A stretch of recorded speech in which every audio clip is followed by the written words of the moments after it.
Halo teman-teman, kembali lagi di channel Weekly Crime Stories, channel yang akan membahas kisah kriminal nyata dan penuh misteri. Bagi kalian yang menyukai, jangan lupa ya dibantu diklik like, komen, share, dan juga subscribe.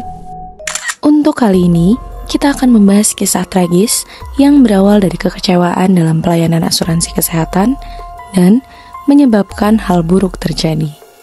Luigi Mangione adalah perwujudan mimpi Amerika. Ia lahir dari keluarga Italia Amerika yang kaya di New Jersey Utara.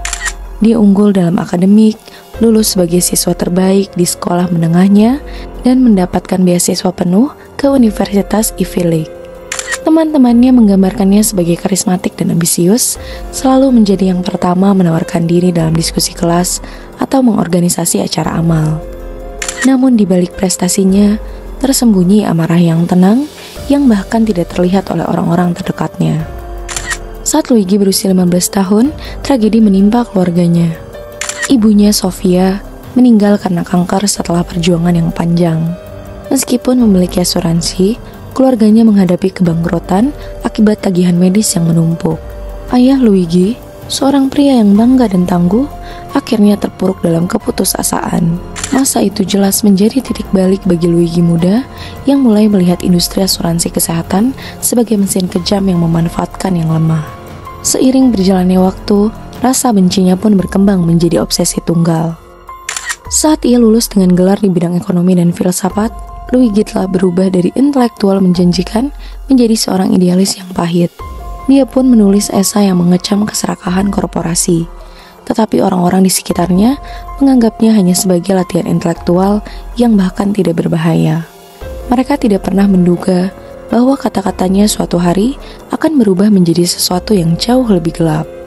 Setelah ia pindah ke New York City pada tahun 2023, Luigi bekerja sebentar di bidang keuangan, tetapi segera merasa kecewa dengan apa yang dia sebut sebagai wayang korporasi keserakahan. Dia pun menarik diri dari lingkungan sosialnya, menghabiskan waktu berjam-jam di forum konspirasi dan mendalami artikel tentang sistem kesehatan Amerika Serikat. Teman-teman yang mengunjungi apartemen studionya melihatnya penuh dengan kertas, buku, dan bagan. Salah satu pengunjung kemudian menggambarkannya sebagai terlihat seperti sarang seorang teori konspirasi. Polisi pun kemudian menemukan bahwa Luigi telah merencanakan serangannya dengan sangat rinci selama berbulan-bulan. Buku catatan tulisan tangannya berisi catatan mendetail tentang eksekutif asuransi kesehatan, jadwal konferensi, dan yang paling mengerikan, metode eksekusi. Salah satu entrinya pun berbunyi, Thompson mewakili segalanya yang salah dengan sistem ini. Menghapusnya adalah langkah pertama. 5 November 2024 dimulai seperti pagi biasa di Manhattan. Jalanan ramai dengan para komuter yang tidak menyadari kengerian yang akan terjadi. Brian Thompson, CEO United Healthcare, keluar dari hotelnya di Upper East Side pada pukul 9.15 pagi. Ternyata, Luigi sudah menunggu di sana. Dengan menggunakan hoodie abu-abu dan kacamata hitam, dia pun bersandar pada tiang lampu, menyatu dengan kerumunan. Ketika Thompson mendekati mobilnya, Luigi bergerak cepat, mengeluarkan senjata api yang dicetak dengan printer 3D dari jaketnya. Dia pun menembakkan 3 peluru dari jarak dekat dan akhirnya mengenai dada Thompson. CEO itu pun ambruk ke trotoar, darahnya mengenang di bawahnya saat orang-orang yang ketakutan berteriak dan berhamburan mencari perlindungan. Luigi dengan tenang berjalan menjauh, menyatu dengan kekacauan sebelum menghilang ke dalam kereta bawah tanah. Kamera pengawas menangkap bayangannya, tetapi dia sudah beberapa langkah lebih maju dari penegak hukum. Serangan yang berani itu memicu perburuan besar di seluruh kota. Komisaris NYPD, Jessica Tice, menyatakan, "Kami tidak akan meninggalkan satupun batu yang tidak terungkap." Polisi pun akhirnya merilis rekaman seorang tersangka yang digambarkan sebagai pria berusia pertengahan 20-an dengan alis tebal. Gambar-gambar buram itu pun akhirnya memenuhi saluran berita, memicu kemarahan dan ketakutan di seluruh negeri. Namun, di tengah horor, muncul faksi daring yang menyebut Luigi sebagai Robin Hood modern. Tagar seperti Justice for Luigi menjadi tren, dengan beberapa orang berargumen bahwa tindakannya bercermin kekecewaan luas terhadap industri kesehatan. Karena hal ini, penegak hukum pun semakin khawatir tentang kemungkinan kejahatan tiruan atau upaya membantu Luigi dalam melarikan diri.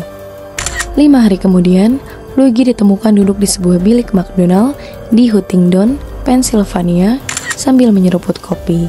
Dia tenang dan kooperatif saat petugas menangkapnya. Meskipun mereka mencatat ketepatan yang menakutkan dari identitas palsunya dan kepemilikan senjata pembunuhan. Penangkapan Luigi Mangione menandai akhir dari perburuan besar. Tetapi ini hanyalah awal dari drama hukum yang panjang. Setelah penangkapannya, Luigi dibawa ke penjara di Huntingdon, Pennsylvania, di mana ia menghabiskan 10 hari pertama dalam isolasi. Selama waktu itu, polisi dan jaksa penuntut sibuk membangun kasus melawannya. Barang bukti yang ditemukan dalam penangkapan Luigi mengungkapkan lebih banyak tentang niatnya.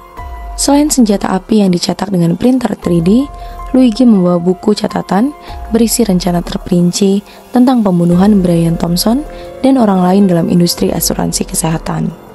Namun, salah satu halaman menarik perhatian para penyelidik. Catatan samar tentang seseorang yang disebut sebagai orang dalam. Siapakah sebenarnya sosok ini? Di buku catatannya, Luigi pun menulis tentang seseorang eksekutif yang bekerja di industri asuransi. Seseorang yang disebut sebagai orang dalam. Luigi pun menyebut bahwa orang dalam telah memberinya akses ke jadwal pribadi Brian Thompson dan informasi rahasia lainnya. Penyebutan ini memunculkan spekulasi bahwa Luigi mungkin tidak bekerja sendiri. Saat akhirnya cerita ini terungkap, rumor pun mulai menyebar bahwa seseorang dalam perusahaan Brian Thompson mungkin telah membantu Luigi. Apakah sebenarnya ini aksi balas dendam pribadi? Atau mungkin ada kecurangan besar dalam industri asuransi yang mendorong tindakan Luigi? Pihak berwenang pun belum mengkonfirmasi identitas orang dalam tersebut. Tetapi teori ini semakin memanaskan perhatian publik. Pada pagi hari di tanggal 15 November 2024, Luigi dihadapkan pada 2 persidangan awal di Pennsylvania. Di ruang sidang pertama, ia menghadapi dakwaan pemalsuan identitas dan kepemilikan senjata ilegal. Namun, drama sebenarnya terjadi di ruang sidang kedua, di mana Luigi secara resmi setuju untuk diekstradisi ke New York.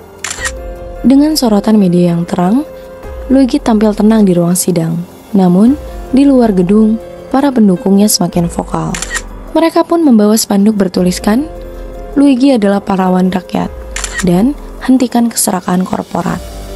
Setelah persidangan, Luigi pun dibawa ke New York dengan pengamanan yang ketat, termasuk penerbangan jet pribadi ke Islip, Long Island, dan helikopter ke Manhattan. Perjalanan itu menjadi tontonan media dengan kamera yang merekam setiap langkahnya. Bahkan, wali kota New York, Eric Adams, hadir secara langsung untuk menunjukkan bahwa keadilan akan ditegakkan. Dalam sidang federalnya di pengadilan Manhattan, jaksa membuka dakwaan baru terhadap Luigi, termasuk pembunuhan dengan senjata api dan penguntitan.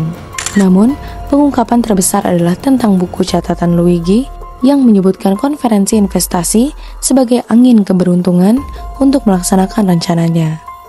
Jaksa penuntut pun juga menyebut bahwa Luigi memiliki daftar nama lain, termasuk eksekutif terkenal lainnya di industri asuransi kesehatan.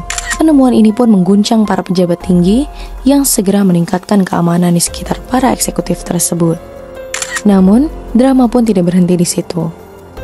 Dalam sidang itu, pengacara Luigi, Karen Friedman Agnifilo, mengangkat isu tentang double jeopardy, ancaman hukuman ganda karena Luigi menghadapi dakwaan negara bagian dan federal untuk kejahatan yang sama. Di tengah jalannya kasus, sebuah rumor mengejutkan pun muncul. Salah satu informan polisi anonim mengklaim bahwa orang dalam yang disebut Luigi mungkin memiliki hubungan langsung dengan Brian Thompson. Rumor ini pun menyebutkan bahwa orang dalam adalah seseorang yang merasa dikhianati oleh Thompson, mendorong mereka untuk membantu Luigi. Meskipun tidak ada bukti yang jelas untuk mendukung klaim ini, rumor tersebut memicu spekulasi yang luas. Apakah Luigi hanya alat dalam permainan dendam yang lebih besar? Ataukah dia benar-benar bertindak sendiri dengan alasan moral? Luigi sekarang ditahan di Metropolitan Detention Center, penjara federal terkenal di Brooklyn. Dengan kondisi yang keras dan pengawasan ketat, hari-harinya jauh dari kenyamanan masa lalunya yang kaya. Sementara itu, persidangannya diperkirakan akan menjadi salah satu yang paling diawasi dalam dekade ini, dengan media dan publik terus mengikuti setiap perkembangannya. Kasus Luigi Mangione bukan hanya tentang kejahatan individu, tetapi juga mencerminkan ketegangan yang lebih besar dalam masyarakat. Apakah tindakannya merupakan serangan terhadap sistem yang dianggap korup? Atau hanya ekspresi putus asa dari seseorang yang kehilangan arah? Jawaban atas pertanyaan-pertanyaan ini mungkin tidak hanya mengungkap kebenaran tentang Luigi, tetapi juga tentang kita sebagai masyarakat.